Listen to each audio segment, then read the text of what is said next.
Ya baik, Assalamualaikum warahmatullahi wabarakatuh. Perkenalkan, nama saya Muhammad Isra, NIM A020319, saudara kelas B per tahun. Pada video kali ini saya akan menjelaskan mengenai makalah proposal penelitian yang saya buat. Baik, untuk mempersingkat waktu yang ada, jadi langsung saja saya mengambil judul mengenai potensi pemanfaatan jeringau atau Acorus calamus yang dijadikan sebagai minyak asiri dengan cara teknik pressing di Kabupaten Majene, Provinsi Sulawesi Barat. Sebelumnya puji syukur kita panjatkan kehadirat Allah Subhanahu wa taala sehingga saya dapat menyelesaikan makalah ini. Makalah ini disusun guna memenuhi syarat program studi kehutanan dan calon sarjana Universitas Sulawesi Barat. Saya juga berterima kasih kepada Dr. Rita Bulan Esut MSc karena telah memberikan pengetahuan kepada kami. Saya juga meminta maaf sebelumnya, makalah ini mungkin masih banyak kekurangan dan masih banyak yang perlu diperbaiki. Pertama itu latar belakang. Tanaman jeringau atau Acorus calamus merupakan salah satu jenis tanaman obat yang memiliki banyak khasiat dan manfaat. Pada tanaman jeringau ini terdapat kandungan senyawa yang dapat dimanfaatkan sebagai obat-obatan. Pada rimpangnya atau akarnya maupun daunnya mengandung senyawa metabolit, di antaranya flavonoid, literpenoid, dan saponin. Jeringau merupakan tanaman kehutanan yang tumbuh pada lingkungan basah dan lembab seperti kolam, rawa, sungai pada semua ketinggian tempat, membentuk akar batang yang disebut rimpang. Daunnya seperti lalang, bunga tumbuh ke samping. Mengapa saya mengambil tanaman ini untuk dijadikan penelitian? Karena tanaman ini sangat memiliki banyak manfaat untuk masyarakat. Tanaman ini juga mudah didapatkan dan saya melihat ada potensi pada tanaman ini. Saya ingin menggalinya lebih jauh. Kemudian yang kedua ada rumusan masalah. Jadi yang pertama itu bagaimana potensi minyak tanaman jeringau sehingga dapat dijadikan sebagai minyak asiri. Dan rumusan masalah kedua yaitu bagaimana cara pengolahan tanaman jeringau menjadi minyak asiri. Kemudian yang selanjutnya ada tujuan penelitian. Tujuan yang pertama itu menghitung potensi tanaman jeringau dengan menggunakan teknik pressing di Majene, Provinsi Sulawesi Barat. Dan tujuan yang kedua itu mendeskripsikan pengetahuan masyarakat tentang potensi tanaman jeringau ini. Kemudian ada manfaat penelitian. Yang pertama itu memberikan informasi mengenai potensi tanaman jeringau. Kemudian manfaat yang kedua itu memberikan pengetahuan kepada masyarakat pentingnya tanaman jeringau ini.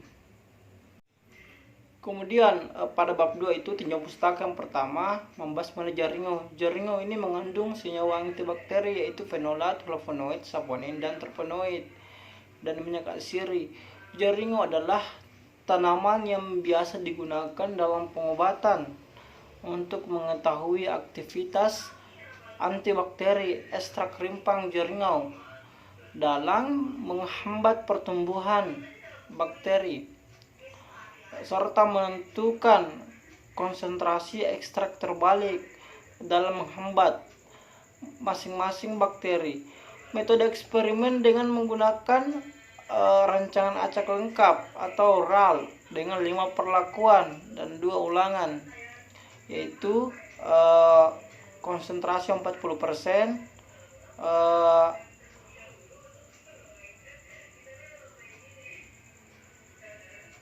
Realdi tahun 2022. Selanjutnya pada bagian 2 membahas mengenai minyak asiri. Minyak asiri merupakan zat berbau yang terkandung dalam suatu tanaman. Minyak ini mempunyai sifat mudah menguap pada suhu kamar, dapat disebut juga dengan minyak eterisa maupun minyak esensial. Di sini dipakai istilah esensial karena Minyak asiri mewakili bau dari tanaman asal yang digunakan sebagai bahan bakunya. Minyak esensial atau minyak asiri diekstraksi dari kulit kayu, bunga, batang, akar, buah-buahan, dan bagian tanaman lainnya dengan berbagai cara. Purwanti tahun 2022. Kemudian pada bab 3 metode penelitian yang pertama itu waktu dan tempat. Penelitian ini dilaksanakan selama 5 bulan, yaitu bulan Juni sampai Oktober tahun 2022. Berada di lingkungan Tande, Kecamatan Banggai Timur, Kabupaten Majene. Kemudian yang selanjutnya ada bahan dan alat. Penelitian ini menggunakan pisau, gunting, kain, wadah, palu penumbuk, pulpen, dan buku. Kemudian yang ketiga ada populasi dan sampel. Jadi populasinya adalah masyarakat yang memperoleh manfaat dari tanaman jeringau di Kabupaten Majene. Sampelnya itu responden atau anggota masyarakat yang memperoleh manfaat dari tanaman jeringau ini.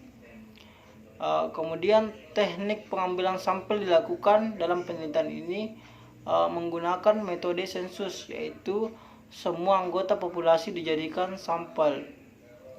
Penelitian ini yang dijadikan sampel adalah masyarakat. Kemudian selanjutnya ada jenis dan sumber data.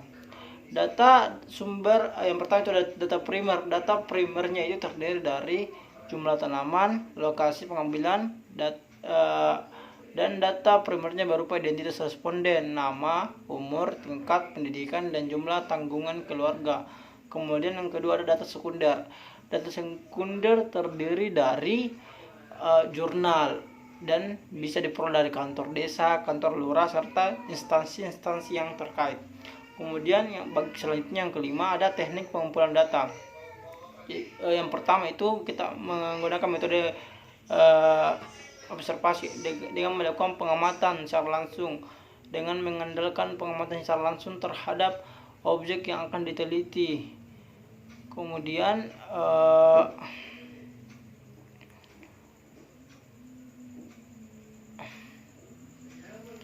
ada metode wawancara.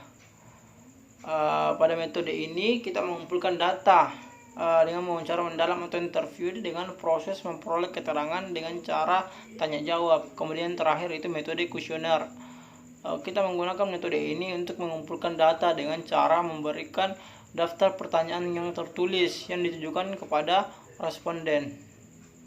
Kemudian yang keenam itu modul dan teknik analisis. Dalam penelitian ini kita menganalisis data dimulai dengan menelaah berbagai data yang didapatkan baik melalui hasil kuesioner dan wawancara, kemudian dideskripsikan dengan cara menggunakan analisis persentase untuk menghitung persentase jawaban yang diberikan oleh responden. Ya baik, untuk jadwal penelitiannya, survei awal dan penentuan lokasi itu pada bulan pertama. Kemudian untuk penyusunan proposalnya pada bulan kedua sampai bulan keempat, dan pelaksanaan penelitiannya pada bulan ketiga, dan untuk pengolahan data dan analisis penyusunan laporan pada bulan keempat, dan seminar hasil itu pada bulan kelima atau bulan terakhir. Ya mungkin itu yang saya bisa sampaikan. Jika ada kesalahan mohon dimaafkan. Wabillahi taufiq wal hidayah. Assalamualaikum warahmatullahi wabarakatuh.